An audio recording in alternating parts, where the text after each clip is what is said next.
So this is the second period Friday video, 8, 11, and 14, and 17. Okay. Let's see if we can get to all of them. All right, evaluate each definite integral given that f is continuous and the integral from 0 to 5 is 4. Okay, so this is like properties of integrals here. So we've seen these before. Let's split this up. This first one.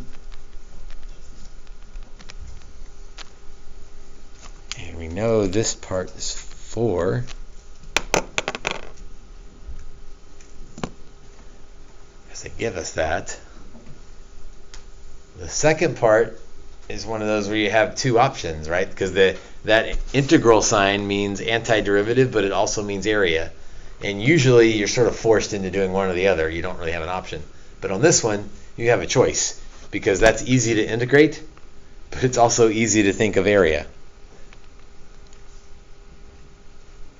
So y equals 2 from 0 to 5 is 10.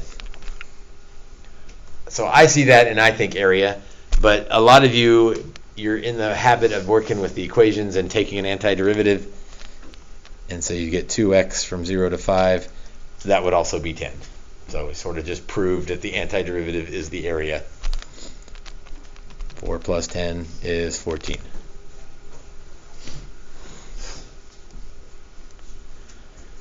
All right, part B. What does a plus 2 in there with x do to the graph? My translation experts, yes, you're all pointing to your left. I'm going to go left 2. So the whole graph moves to the left 2. What happens to our limits? What did they do with those?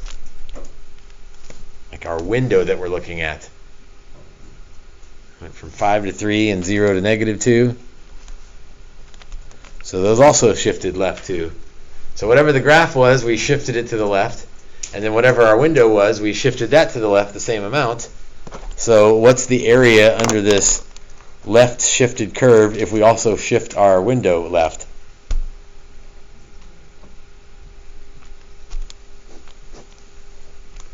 All right, so originally from 0 to 5, whatever that area was 4. Now we're going to take that curve and shift it to the left, but we're also going to shift the window to the left. So nothing's changing in terms of area, it's still 4. Kind of a weird question. Shift the graph, but also shift the window, so you're looking at the same shape. C and D, we've got to remember what even means. Remember what even means? What kind of symmetry is involved if a function is even? Been too long? It's the same, it's like a mirror. Okay, a mirror across what? The same negative or positive dimensions. Yes, not quite specific enough. I like the mirror word. Mirror across what? Is mirror across the y-axis. There you go. That's what you meant. Okay, so we want the area under this graph from negative 5 to 5 if f is even. And the only thing we know is that the area from 0 to 5, I don't know what the shape looks like, but that area is 4. Well, if I mirror that across the y-axis, I should have picked an easier graph to mirror.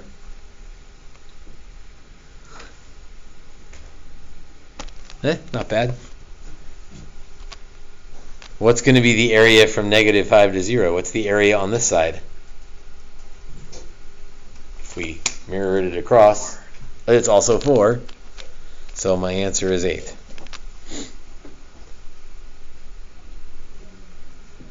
AP likes to ask those concept questions that require very little math, right? 4 plus 4 is 8. That's the computation you did. But you had to understand what even means.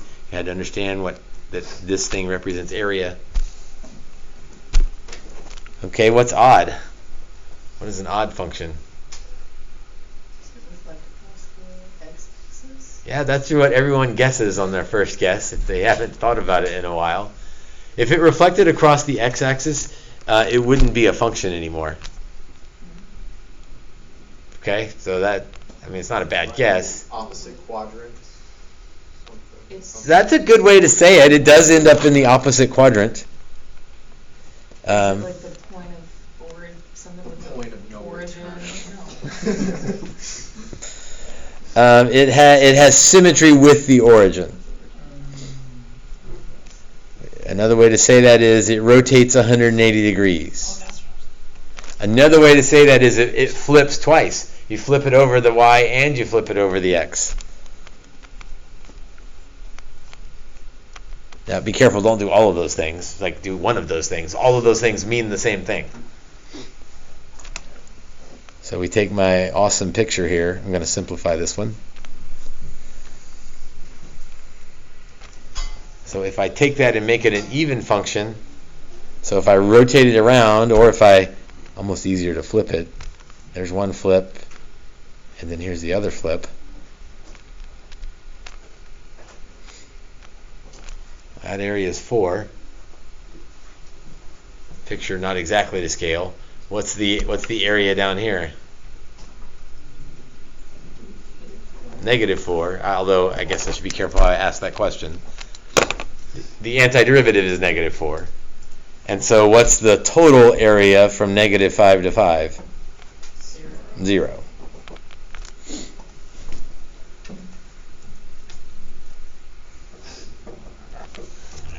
Properties of integrals plus algebra properties that you hadn't seen in a while.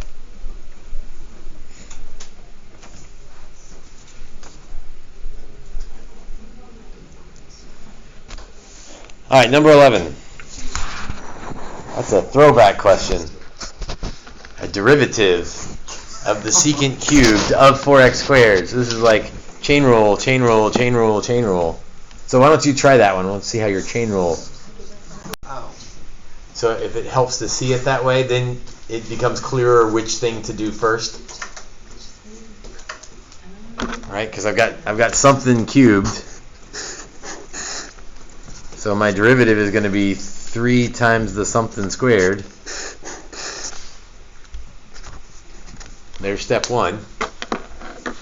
Now the something happens to be secant of 4x squared. And then times the derivative of secant is secant tangent. So secant of 4x squared times tangent of 4x squared. But that's not all. Now I need the derivative of 4x squared, which is 8x. And then we got to see if anything matches that.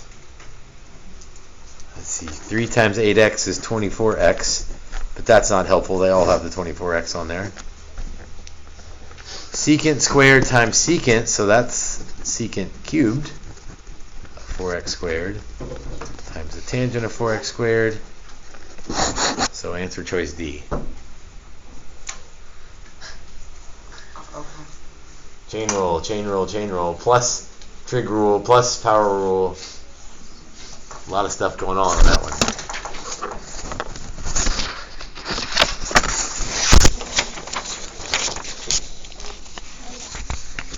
Number 14.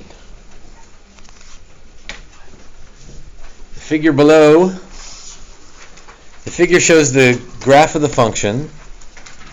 If g is equal to the integral from x to 1, and the shaded region has an area of 2, what is g of 2?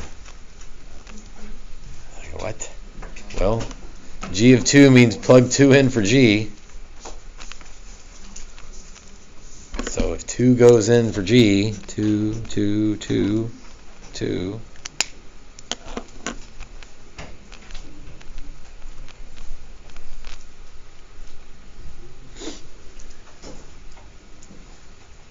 Okay, and the shaded area has a area 2. Oh, I think I see what's going on here. I think.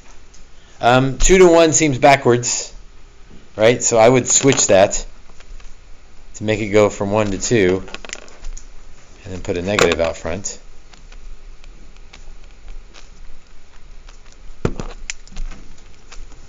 And then now look at the picture, and what is the integral from 1 to 2 of f of x, or f of t?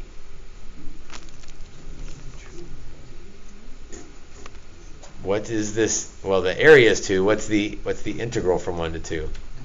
Negative 2. But there's already a negative out front, so this like had two negatives in it. 2 negatives make a positive. Let's see if that makes sense. Yeah, because we were going backwards from 2 to 1. That would make it negative. But it's also below the axis, so that's negative, and so those 2 negatives make the final answer positive.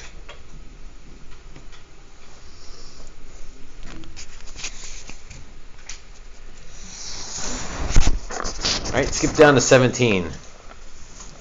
That looks like a fairly straightforward review type question. Why don't you try number 17? Video there. Again, I had to come out to the side to switch up this x to the negative 2 to make sure I didn't mess that up. The rest were pretty easy. Okay, that's it for this video. For today, again, I'm recording all sorts of stuff on varieties of days, but